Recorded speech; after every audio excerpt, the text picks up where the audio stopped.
Equality की बात क्यों हो रही है? एक बड़ी खूबसूरत बात, अगर आप लोगों ने संविधान पढ़ा है तो आर्टिकल 14 राइट टू इक्वालिटी के बारे में बात करता है, और आर्टिकल 19 से आपकी स्वतंत्रता की बातें शुरू हो जाती है कि आपको फंडामेंटल राइट है फ्रीडम का, आप यहाँ जाए वहां व्यापार करें। बाबा साहेब ये बता गए कि आर्टिकल 14 इक्वालिटी पहले आएगा और स्वतंत्रता बाद में आएगी। स्वतंत्रता से भी ज्यादा कोई चीज जो जरूरी है वो है समानता। इसीलिए बाबा साहेब ने जब कॉन्स्टिट्यूशन लिखा तो आर्टिकल 14 पहले डाला कि इक्वालिटी होना बहुत जरूरी है।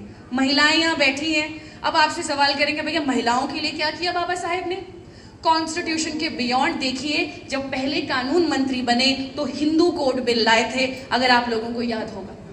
हिंदू कोड बिल में ये बात की गई कि जो आज की सरकारें यूनिफॉर्म सिविल कोड देने की बात करती है कि हम लोग इस तरह का लॉ लाएंगे, चाहे धर्म कोई भी हो, चाहे जाति कोई भी हो, वहां के पुरुष और महिला को एक ही प्रकार का रूल लॉ करेगा, उसको बोलता है यूनिफॉर्म सिविल कोड। अब ये बात आज हो रही है और बाबा साहिब इसको 1950s में कर रहे हैं कि मैं चाहता हूँ महिलाओं के अधिकार सुरक्षित रहें।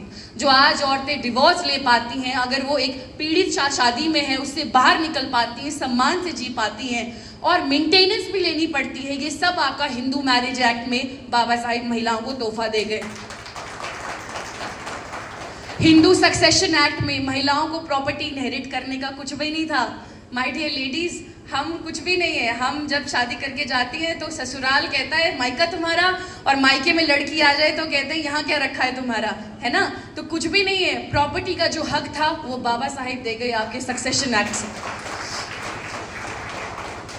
कई बार बच्चों का फॉर्म भरते हुए पिता का नाम पूछा जाता है, मोस्टली पिता का नाम, और ये हक भी नहीं थे औरतों को कि वो उनकी नेचुरल गार्डियन बन सके। माइनॉरिटी एंड गार्डियनशिप एक्ट जो कि हिंदू कोड बिल का हिस्सा था, उससे महिलाओं को ये अधिकार मिला कि वो अपने बच्चे की नेचुरल गार्डियन हो सकती है, पिता हो चाहे ना हो। इस प्रकार के अधिकार बाबा साहेब आपको दे गए। बाबा साहेब ने पहली बार बात करी, माय डियर लेडीज, उन्होंने पहली बात करी कि जो औरतें कोल की फैक्ट्री